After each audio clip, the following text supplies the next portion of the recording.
বাংলার ২১শে প্রস্তুতি তুঙ্গে নিউজ 18 প্রাইমে এবার সেই খবর নিয়ে আমি রুমেলা আপনাদের সঙ্গে। ২৬-এর চ্যালেঞ্জে তৃণমূলের ২১শে আগামীকাল তৃণমূলের শহীদ স্মরণ আপনাদেরকে একটু গ্রাফিক্যালি দেখাবো কিভাবে কোথায় মঞ্চে মঞ্চ প্রস্তুত হয়েছে। তৃণমূলের ২১শে ঘিরে ধর্মতলার সাজো সাজো রব যে ছবি আপনারা দেখছেন, সভামঞ্চ ১, যার দৈর্ঘ্য ৮০ ফুট, প্রস্থ ৪২ ফুট। ৩টি মঞ্চ, ত্রিস্তরীয় মূল মঞ্চের আরও একটি মঞ্চ আপনাদেরকে দেখাচ্ছি। 3টি মঞ্চে এবং মূল মঞ্চে সেখান থেকেই বক্তব্য রাখবেন তৃণমূল সুপ্রিমো মমতা বন্দ্যোপাধ্যায়। তুঙ্গে তৃণমূলের ২১শে জুলাইয়ের প্রস্তুতি। ২১শে জুলাইয়ের সমাবেশের জন্য 2টি মঞ্চ থাকছে। মূল মঞ্চ থেকে যেমন বললাম ভাষণ দেবেন তৃণমূল সুপ্রিমো। মূল মঞ্চ দৈর্ঘ্যে ৮০ ফুট, প্রস্থে ৪২ ফুট। মূল মঞ্চে থাকছে গ্যালারির মতো 3টি ধাপ। মূল মঞ্চের প্রথম ধাপ মাটি থেকে 11 ফুট উঁচু। সরাসরি চলে যাব, সহকর্মী আবির ঘোষাল রয়েছেন সঙ্গে। আবির, গত বছরের ২১শে জুলাই ছিল লোকসভা নির্বাচনের পরবর্তী ২১শে জুলাই এবং সেখানেও আমরা দেখেছিলাম তৃণমূল সুপ্রিমোর ঝাঁঝালো বক্তব্য। আগামী বছর, এই বছরটা জাস্ট পেরোলেই বিধানসভা নির্বাচন, এই ২১ থেকে মানুষের এক্সপেকটেশন অনেক। তৃণমূল সুপ্রিমো কি কি বিষয় নিয়ে এবার বার্তা দিতে পারেন?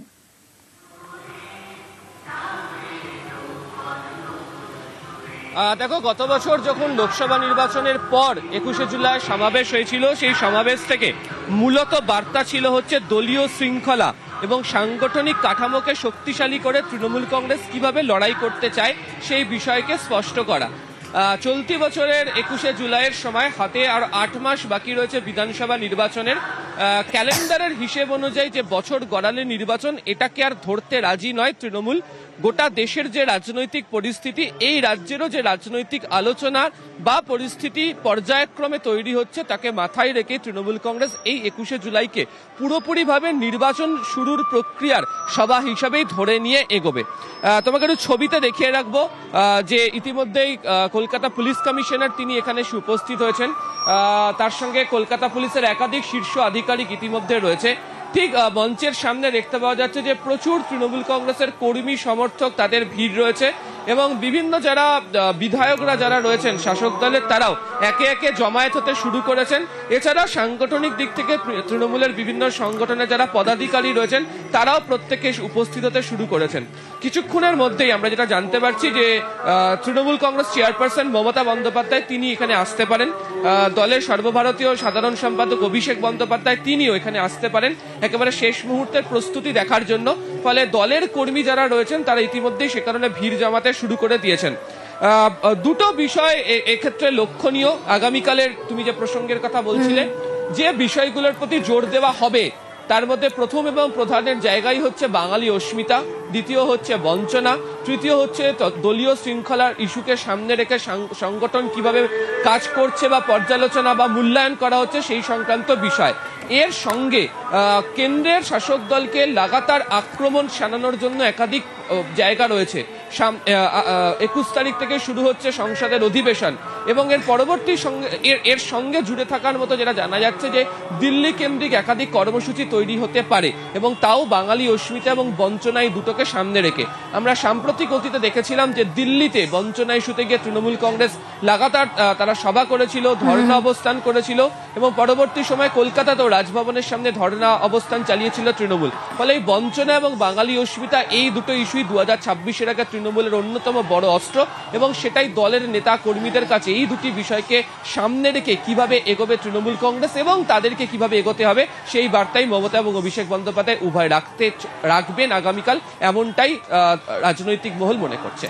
একেবারে আবির, আমাদের নজর থাকবে গত বছরের ২১শে জুলাই যদি কি নোট থাকে, তাহলে মমতা বন্দ্যোপাধ্যায় সেখানে বলেছিলেন লোকসভা নির্বাচনের পরবর্তী ২১শে জুলাইয়ে যে বড় গাড়ি নয় বরং হেঁটে ঘুরুন, সাইকেলে ঘুরুন, মানুষের সঙ্গে জনসংযোগ করুন, যারা ভোট দেননি তারা কেন দেননি সেই কারণ খুঁজে বের করুন এবং তাদের কাছে প্রয়োজনে ক্ষমা চান। এবছর মমতা বন্দ্যোপাধ্যায়, অভিষেক বন্দ্যোপাধ্যায় তারা কি বার্তা দেন? কারণ ২৬শে বিধানসভা নির্বাচনের আগে এটাই শেষ ২১শে জুলাই। সেখান থেকে নির্বাচনের রূপরেখা কি তৈরি করে দেন তৃণমূল সুপ্রিমো? নজর রয়েছে সকলের। বিভিন্ন প্রান্ত থেকে জেলার সাধারণ মানুষ, কর্মী সমর্থক তারা এসে ভিড় করতে শুরু করেছেন। যেমন সেন্ট্রাল পার্কে ইতিমধ্যেই আমরা দেখেছি প্রচুর মানুষ, তারা সকাল থেকে ভিড় জমিয়েছেন। লাঞ্চের পর যারা দলীয় নেতৃত্ব একে একে আসবেন তাদের সঙ্গে দেখা করার অপেক্ষায় রয়েছেন তারা। স্বাস্থ্য শিবির রয়েছে সেখানে। শুধু সেন্ট্রাল পার্কই কেন, আমরা যদি ক্ষুদিরাম অনুশীলন কেন্দ্র দেখি সেখানেও প্রচুর মানুষ, কর্মী সমর্থকের ভিড়। গীতাঞ্জলি স্টেডিয়াম, সেখানে সেখানেও একই ছবি সকাল থেকে আমাদের সহকর্মীরা তুলে ধরছেন। উচ্ছ্বাস উদ্দীপনা তুঙ্গে, সকলেই মুখিয়ে রয়েছেন তৃণমূল সুপ্রিমোর বার্তা শোনার জন্য। গীতাঞ্জলি স্টেডিয়ামে আমাদের প্রতিনিধি সুদীপ্ত রয়েছেন সঙ্গে, সুদীপ্ত সেন। অন্যদিকে সেন্ট্রাল পার্ক থেকে আমাদের প্রতিনিধি সুস্মিতা রয়েছেন। আমি এবার একটু শুরুতেই সুদীপ্তর কাছে যাই। সুদীপ্ত গীতাঞ্জলি স্টেডিয়ামে রয়েছে। গীতাঞ্জলি স্টেডিয়ামের ছবিটা সকাল থেকে দেখছিলাম, প্রচুর মানুষ পায়ে পায়ে তারা আসছেন, ভিড় করছেন। তাদের কাছে এই দিনটা যেন একটা উৎসবের মতো। সুদীপ্ত,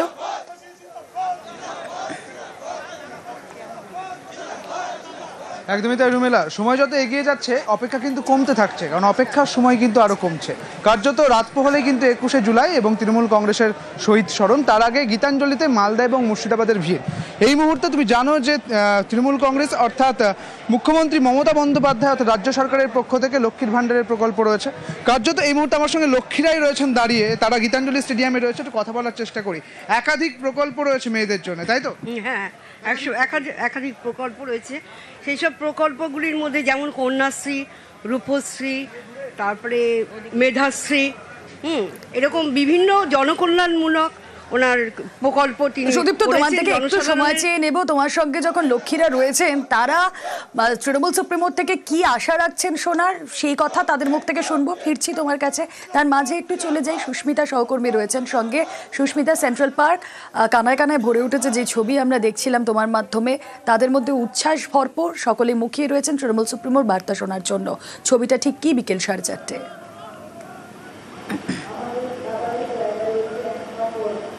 দেখো, বিকেল 4:30 বাজে। উত্তরবঙ্গ থেকে আসা কর্মী সমর্থকদের ভিড়ে কার্যত উপচে পড়ছে সেই ভিড় সেন্ট্রাল পার্ক চত্বরে। এবং খাতার হিসেব কিছুক্ষণ আগেই জানিয়েছিলাম 30,000 চুঁই, সেই হিসেব এই মুহূর্তে 37,000। সুতরাং সময় যত এগোচ্ছে সেন্ট্রাল পার্ক যেন একেবারেই কার্যত 21-এর যে ধর্মতলার ছবি, তারই প্রতিচ্ছবি হয়ে উঠছে সেন্ট্রাল পার্ক। এবং সরেজমিনে খতিয়ে দেখছেন সকাল থেকেই সুজিত বসু মন্ত্রী উপস্থিত রয়েছেন আমার সঙ্গে। সেন্ট্রাল পার্ক এই মুহূর্তে বলা যায় যে আজকে শেষ বেলায় এসে 21-এ কালকে ধর্মতলায় যে ছবি দেখা যাবে সকলেরই জানা, তারই প্রতিচ্ছবি। নিশ্চয়ই আমরা এটা লক্ষ্য করছি প্রত্যেক বছরই 21-এর 24কে 25 আবার ছাপিয়ে যাচ্ছে এবং যে অনুপাতে লোক আসছে বিশেষ করে উত্তরবঙ্গ থেকে, আমার মনে হয় আমি যতবার এখানে ক্যাম্প করছি, মানে এই সময় এত লোক কখনো হয়নি। 26-এ উত্তরবঙ্গ তো আলাদা মাত্রা দেবে বলেই মনে করা হচ্ছে। এই ভিড় দেখে তো অন্তত সেটা স্পষ্ট। সবাই জানেন যে আমাদের প্রিয় মুখ্যমন্ত্রী মমতা বন্দ্যোপাধ্যায়ের ওপর রাজ্যের মানুষের বিশ্বাস আছে, ভরসা আছে। সেটা উত্তরবঙ্গ শুধু না, উত্তরবঙ্গ, দক্ষিণবঙ্গ, সব বঙ্গেরই মানুষরা, দিদির কোনো বিকল্প নেই। এবং দিদির ভাষণ কালকে কি শহীদ দিবসটা একটু বিশেষ করে তৃণমূল কংগ্রেসের কর্মীদের কাছে একটা আলাদা সেন্টিমেন্ট। তার কারণ এই দিন কাউকে বলতে হয় না, প্রত্যেকেই মানুষ তারা চলে আসে। আর সব থেকে বড় প্রাপ্তি কালকে মমতা ব্যানার্জি কালকে কি বলবেন, এবং অর্থাৎ দূর দূরান্ত থেকে আসা কর্মী সমর্থকদের যাতে থাকা খাওয়ার কোনো অসুবিধে না হয় সেদিকটা ঘুরে দেখছেন, খেয়াল রাখছেন মন্ত্রী সুজিত বসু। সেন্ট্রাল পার্ক থেকে সরাসরি সেই ছবি আপনাদের দেখাচ্ছিলাম। আরও একবার চলে যাই, সুদীপ্ত সেন প্রতিনিধি রয়েছেন আমাদের সঙ্গে গীতাঞ্জলি স্টেডিয়ামে। সুদীপ্তের সঙ্গে রয়েছেন লক্ষ্মীরা। তারা তৃণমূল সুপ্রিমোর থেকে কি শোনার আশা রাখছেন সুদীপ্ত?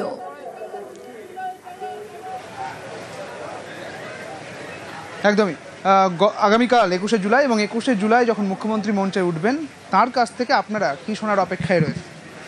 আমরা আগামী দিনে বিশেষ করে মহিলারা যাতে সমস্ত শিক্ষামূলক বিষয় সহযোগিতা পায়, মহিলারা যাতে শিক্ষার আলোয় আলোকিত হয়, এটাই আমরা চাইবো সব সময়ের জন্য। এবং যারা দুস্থ রয়েছেন তাদের পাশে উনি তো রয়েছেনই সবসময়, মমতা বন্দ্যোপাধ্যায়।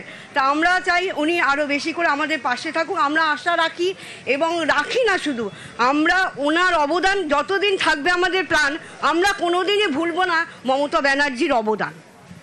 একদমই তারা বলছেন যে মহিলারা যাতে সমাজের ক্ষেত্রে আরো বেশি পরিমাণে এগিয়ে যেতে পারে, শিক্ষার ক্ষেত্রে আরো এগিয়ে যেতে পারে, সেই কথাই শুনতে চাইছেন তৃণমূল সুপ্রিমোর থেকে। অর্থাৎ তুমি বুঝতেই পারছো যে একটা আশা কিন্তু রয়েছে। কার্যত এই গীতাঞ্জলি স্টেডিয়ামে আরো একটা বিষয়, সন্ধেবেলা করে অর্থাৎ সন্ধে 6টা নাগাদ এমনটাই জানা যাচ্ছে অভিষেক বন্দ্যোপাধ্যায় তিনি আসতে পারেন, তিনি আসবেন এবং তিনি পুরো বিষয়টা সরেজমিনে দেখবেন। এবং এখানে যারা যে ক্যাম্পগুলো করা হয়েছে, যেখানে মুর্শিদাবাদ এবং মালদা থেকে কর্মী সমর্থকরা এসেছেন, তাদের প্রতি আরো বাড়তি অক্সিজেন তৈরি করতেই আসছেন অভিষেক বন্দ্যোপাধ্যায়, এমনটাই জানা যাচ্ছে। রুমেলা, একেবারে সুদীপ্ত, আমাদের নজর থাক সেন্ট্রাল পার্ক আর গীতাঞ্জলি স্টেডিয়ামের ছবি আপনাদের সামনে তুলে ধরছিলাম। এবার আরও একটা ছবি দেখাবো, কথা বলবো যাকে নিয়ে তাকে এনআরসি নোটিশ ধরিয়েছিল অসম প্রশাসন। কোচবিহারের বাসিন্দা উত্তম কুমার ব্রজবাসী, কলকাতায় কোচবিহারের উত্তম কুমার ব্রজবাসী আর 21 সভায় যোগ দিতে তিনি কলকাতায় ইতিমধ্যে এসে পৌঁছেছেন। 3000 বাসিন্দাকে অসমের এনআরসি নোটিশ ঘিরে বিতর্ক। উত্তম কুমার ব্রজবাসীর হয়ে আগেই জোর সওয়াল তৃণমূলের শহীদ সমাবেশে যোগ দিতে কলকাতায় উত্তম কুমার ব্রজবাসী। সমাবেশের একদিন আগেই কোচবিহার থেকে কলকাতায় এসে পৌঁছলেন উত্তম কুমার ব্রজবাসী। আমাকে বলছে যে আসামে তোমার এনআরসি কেস আসছে, সেই নোটিশ আমাকে দিল, 14 পুলিশের কাগজ, ফির আবার বলছে বার্থ সার্টিফিকেট। তা আমার এখানে বয়স হলো 50 বছর, বাবা মা তিন শিখ থেকে এখানে থাকে। সেই কাগজপত্র জমা দিয়েছেন? সেই কাগজপত্র এখনো জমা দেয়নি, জমা দিতে বারণ করছে যে এখানে এনআরসি হবে না। ওনার সঙ্গে যেটা হয়েছে সম্পূর্ণ বেআইনি, সংবিধান বিরোধী। উনি পশ্চিমবঙ্গের নাগরিক, অথচ বিজেপির আসাম সরকার কিভাবে ওনাকে এনআরসির নোটিশ ধরিয়ে দিতে পারে, এইটা আমাদের কাছে একটা বিরাট প্রশ্ন। এনআরসির নামে যে বাঙালিদেরকে এবং এই রাজবংশীদেরকে এই পশ্চিমবঙ্গ থেকে উচ্ছেদের যে পরিকল্পনার ষড়যন্ত্র বিজেপি করছে, এটা আমরা কোনোভাবেই মেনে নিতে পারি না। বছর ঘুরলেই বিধানসভা নির্বাচন। 21 জুলাইয়ের মঞ্চ থেকে 26-এর সুর বেঁধে দেবেন মমতা বন্দ্যোপাধ্যায়। 21-এর মঞ্চে ফোকাসে বাঙালি আবেগ, আর এই ইস্যুতে একগুচ্ছ কর্মসূচি ঘোষণার সম্ভাবনা।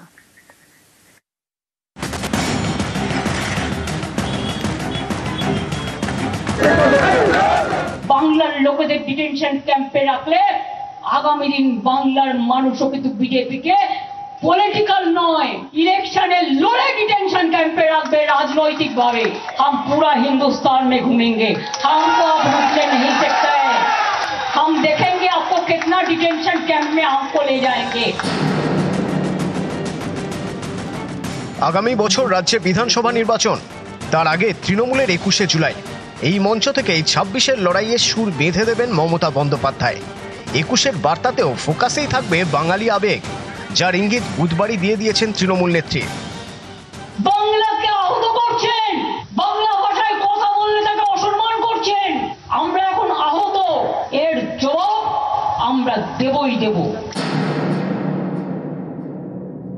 ভারত সরকার একটা নোটিফিকেশন করেছে, জেনে রাখুন, লুকিয়ে লুকিয়ে করেছে, করে নিজেদের রাজ্যগুলোতে যেখানে বিজেপি আছে সেখানে পাঠিয়েছে। তাতে পরিষ্কার বলা হয়েছে, যাকেই সন্দেহ হবে বাংলা ভাষায় কথা বলে অ্যারেস্ট করবে, ডিটেনশন ক্যাম্প যাকে বলা হয় সেখানে রেখে দেবে। এটা মোর দ্যান এমার্জেন্সি। ইন্দিরা গান্ধীকে গালাগালি দিয়ে সুপার এমার্জেন্সি দিয়ে ডে পালন করলেন। বাংলা বললেই বাংলাদেশি তকমা। বিজেপি শাসিত রাজ্যে বাঙালি শ্রমিকদের হেনস্থার অভিযোগ তুলে ইতিমধ্যেই পথে নেমেছেন মমতা বন্দ্যোপাধ্যায়। সোমবার 21শে জুলাইয়ের মঞ্চ থেকে বিজেপি বিরোধিতার সুর সপ্তমে নিয়ে যেতে পারেন তৃণমূল নেত্রী। বাঙালি আবেগে শান দিতে একাধিক কর্মসূচি ঘোষণা করতে পারেন। অসম, ওড়িশার মতো রাজ্য যেখানে বাঙালিদের হেনস্থার অভিযোগ উঠেছে, সেখানেও কর্মসূচি ঘোষণা করতে পারেন। বিজেপির বিরুদ্ধে সুর চড়াতে দিল্লিতেও একাধিক কর্মসূচি। একই সঙ্গে দলীয় শৃঙ্খলা নিয়েও একগুচ্ছ কড়া বার্তা দিতে পারেন তৃণমূল নেত্রী। জনসংযোগে জোর দেওয়া থেকে নেতাদের কাজের নিয়মিত মূল্যায়ন করা। 21-এর বিধানসভা ভোটে তৃণমূলের স্লোগান ছিল বাংলা নিজের মেয়েকে চায়। 24-এর লোকসভা ভোটে কেন্দ্রীয় বঞ্চনার অভিযোগকে বিজেপির বিরুদ্ধে লড়াইয়ে অস্ত্র করেছিল তারা। 26-এ ফের বাঙালি আবেগে শান দিয়েই বঙ্গে ঘাসফুল ফোটাতে চায় তৃণমূল শীর্ষ নেতৃত্ব। নজর এখন 21-এর মঞ্চের দিকে। বিনা যুদ্ধে 1 ইঞ্চি জমিও আমরা ছাড়বো না। তাই এই বিজেপি জেনে রাখো, খেলা হবে, তৈরি থাকো, তৈরি থাকো। 2026-এর বিধানসভা নির্বাচনের আগে বাঙালি অস্মিতা যে শাসক বিরোধী উভয় পক্ষের কাছে অন্যতম বড় অস্ত্র হতে চলেছে তা কার্যত এখন থেকেই বোঝা যাচ্ছে। এই পরিস্থিতিতে 21শে জুলাই সমাবেশ থেকে বাঙালি আবেগকে সামনে রেখে কি ধরনের রাজনৈতিক কর্মসূচি তৃণমূল কংগ্রেস ঘোষণা করে, নজর এখন সকলের সেদিকে। ক্যামেরা সুব্রত জানার সাথে আবির ঘোষাল, নিউজ 18 বাংলা, কলকাতা।